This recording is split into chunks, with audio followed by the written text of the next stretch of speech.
నమస్తే అండి. Chat and కుక్కి స్వాగతం. మన చాట్ అండ్ కుక్లో ఇంకో మంచి మాటతో మీ ముందుకు వచ్చాను. చాలామంది మనుషుల్లో మనకు ఇద్దరు కనిపిస్తుంటారు.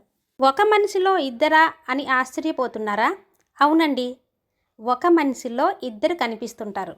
ఆ ఇద్దరిలో ఒకరు మంచి వైపు లాగుతుంటే మరొకరు చెడు వైపు లాగుతుంటారు. ఆ ఇద్దరి మనుషులకి ప్రతీకలే ఈ మంచి చెడు. పసితనంలో ఉండేటప్పుడు మనిషి మంచివాడే. పసిపిల్లలు దేవునితో సమానమంటారు. ఎటువంటి కల్మషం లేకుండా ఉంటారు. క్రమంగా పెరుగుతున్న కొద్దీ పెద్దవాళ్ళ యొక్క ప్రభావం వలన మంచి చెడులు వాళ్ళలో ఏర్పడుతుంటాయి. ఇంట్లో తల్లిదండ్రులు, బయట స్నేహితులు, చదువు నేర్పించే గురువులు, సమాజం, వీటన్నింటి ప్రభావం ఆ పిల్లవాడి మీద పడుతుంది. మంచి వాతావరణంలో పెరిగితే మంచి లక్షణాలు వస్తాయి. చెడు వాతావరణంలో పెరిగితే చెడు లక్షణాలే వస్తాయి. ఈ విధంగా మంచి లేదా చెడు ఆ పిల్లవాడి మనసులో చేరుకుంటాయి. మనిషి జ్ఞానాన్ని సంపాదిస్తే మనసులో ఉండే చెడుని బయటికి తరిమేసే అవకాశం కలుగుతుంది.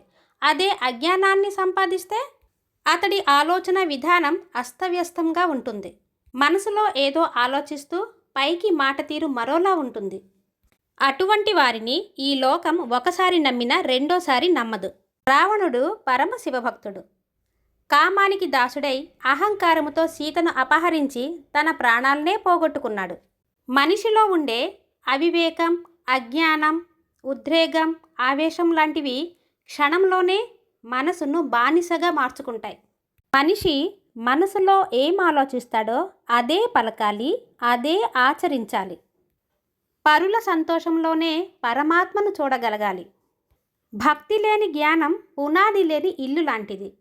జ్ఞానం లేని భక్తి పైకప్పు లేని ఇల్లు లాంటిది.